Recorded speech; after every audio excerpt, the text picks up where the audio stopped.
21 সাল থেকে তারা তৃণমূল করে। গত কয়েকদিন আগেও তারা তৃণমূল করতো। আজকেরা তারা অনেকজনে একসঙ্গে একাধিক তৃণমূলের ছেলেরা এসে আমাদের জয়েন করেছে। সেই আনন্দে শওকত ঘনিষ্ঠরা তারা কিন্তু আজকে আইএসএফে যোগদান করলেন। সবাই একটাই কথা বলছে যে নওশাদ সিদ্দিক পুনরায় আমাদের এখানে নমিনেশন ফাইল করবে। এই খুশিতে প্রত্যেকটা অলিতে গলিতে নওশাদ সিদ্দিকের সেনারা তৈরি হচ্ছে। এবং দেখুন, মিথ্যে কথা বলতে তো পয়সা লাগে না। আর শওকত মোল্লার মানে আমরা যে বলি, অনেক গুরুজন বাপ চাচারা বা অনেক বয়স্ক লোকেরা বলে, ঠিক আছে, ওরও মানে মিথ্যে কথা হাঁড়িতে ওর জন্ম করে সবাইকে নিয়ে এসেছি। তৃণমূলের নেতারা তারা আমাদের সাথে সাথ দিচ্ছে।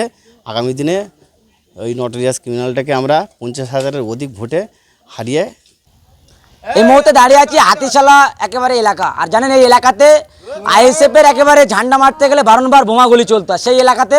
আর নওশাদ সিদ্দিকী সাহেব যখনই প্রার্থী হয়েছিল তারপর থেকে তারা নাকি আইএসএফে যোগদান করবে বলে ঘুরছিল। এবং এই মুহূর্তে আমরা দাঁড়িয়ে আছি এবং আইএসএফের একাধিক নেতৃত্বরা আছে, তাদের সঙ্গে কথা বলার চেষ্টা করব।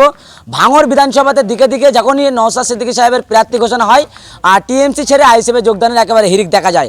এই মুহূর্তে আমরা হাতিশালা এলাকাতে আছি এবং এই এলাকা থেকে একাধিক একেবারে টিএমসির একেবারে শওকত অনুগামী বা শওকত ঘনিষ্ঠরা তারা কিন্তু আজকে আইএসএফে যোগদান করলেন। এবং কি বার্তা জানাচ্ছেন, রাত পার হলেই কিন্তু নওশাদ সিদ্দিকী সাহেবের নমিনেশন একেবারে ফাইল জমা করবেন। তার আগের দিনই একেবারে ফের টিএমসি ছেড়ে আইএসএফে যোগদানের হিড়িক। কি বার্তা জানাচ্ছেন হাতিশালা এলাকার মানুষরা, আমার সরাসরি কথা বলার চেষ্টা। আজকে আমাদের হাতিশালা 43 নম্বর বুথের ব্যামতা 2 নম্বর অঞ্চলে তৃণমূল গত কয়েকদিন আগে তারা তৃণমূল করতো।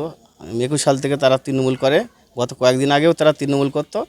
আজকেরা তারা অনেকজনে একসঙ্গে একাধিক তৃণমূলের ছেলেরা এসে আমাদের জয়েন করেছে। সেই আনন্দে আমাদের তারাই নিজেরাই আমাদের খাইয়েছে এবং আমরাও নিজেরা হাতে পিঠে লেগে খাওয়া দাওয়া করেছি আনন্দে। কি বলবেন, ভাঙড়ে প্রার্থী ঘোষণা হওয়ার পরে, ক্যানিংয়ে প্রার্থী ঘোষণা হওয়ার পরে ভাঙড়ে একটা অন্যরকম ঝড় উঠছে, কি বার্তা দেবেন?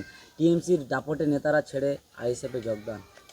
টিএমসির কোনো দাপটি নেতা নেই। দাপটি যদি হতো, দাপটি হচ্ছে আমরা এত ঝড় বিঘ্ন সব উপেক্ষা করে আমরা এখনও 21 সাল থেকে দাঁড়িয়ে আছি। আমরা এখনও পর্যন্ত নড়িনি। আমরা কাউকে দাপট মনে করিনি। আমরা সাপোর্ট করে সবাইকে নিয়ে এসেছি। তৃণমূলের নেতারা তারা আমাদের সাথে সাথ দিচ্ছে। আগামী দিনে ওই নটোরিয়াস ক্রিমিনালটাকে আমরা 50,000-এর অধিক ভোটে হারিয়ে ভাঙড় থেকে ক্যানিংয়ে ছুড়ে ফেলে দেবো। বলেছিলেন যে ভোটের আগে আইএসএফের চেয়ার ফেলার জায়গা থাকবে না হাতিশালাতে, সেই হাতিশালাতে টিএমসি শওকত ঘনিষ্ঠরা আজকে আইএসএফে যোগদান, কি বার্তা? ওদের চেয়ার আর ভরবে না।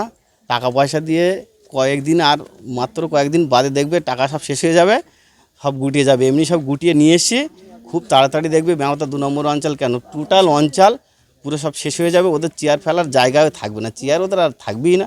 যা থাকবে সব আমাদেরই থাকবে, আইএসএফে থাকবে। নওশাদ সিদ্দিকীর ছায়াতলে সবাই এসে দাঁড়াবে।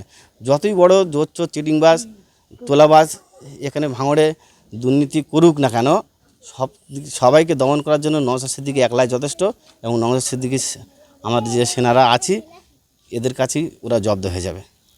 দেখুন, মিথ্যে কথা বলতে তো পয়সা লাগে না।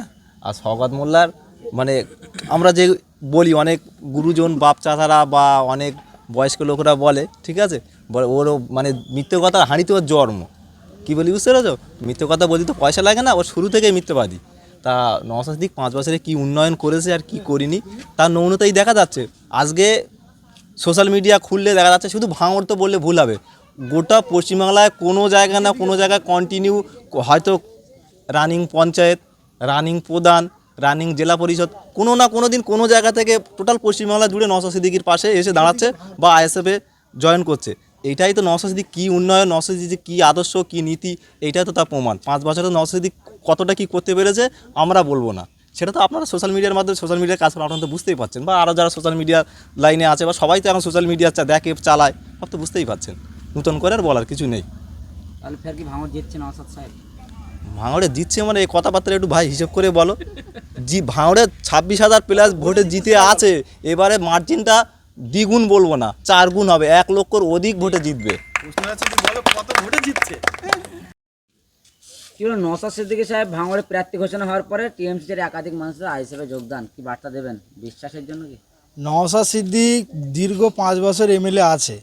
ভাঙড়ের অলি থেকে গলি থেকে আর মায়ের পেটে যারা আছে আর যারা ভোটাধিকার পেয়েছে সবাই একটাই কথা বলছে যে নওশাদ সিদ্দিক পুনরায় আমাদের এখানে নমিনেশন ফাইল করবে।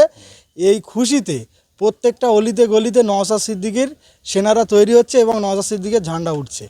কি বার্তা দেবেন একেবারে হাতিশালা গ্রামে এমন বারংবার দেখা যেত যে এখানে আতঙ্ক এলাকা বা বারংবার বোমাগুলি চলতো, সেই হাতিশালা এলাকাতে টিএমসি সব আইএসএফ 2021 সালে কত আতঙ্কবাদী ছিল, এখনও আছে, কিন্তু 2021 সালের পরে থেকে যেদিন থেকে নওশাদ সিদ্দিক এমএলএ হয়েছে সব ভুলে গেছে এবং 2026 সালে আবার পুনরায় এমএলএ আসবে, কাউকে আর খুঁজে পাওয়া যাবে বলে আমার মনে হয় না।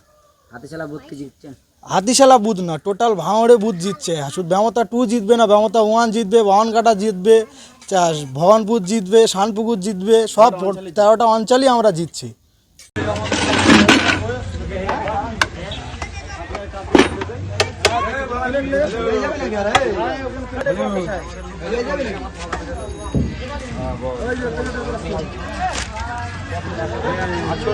ঠিক আছে।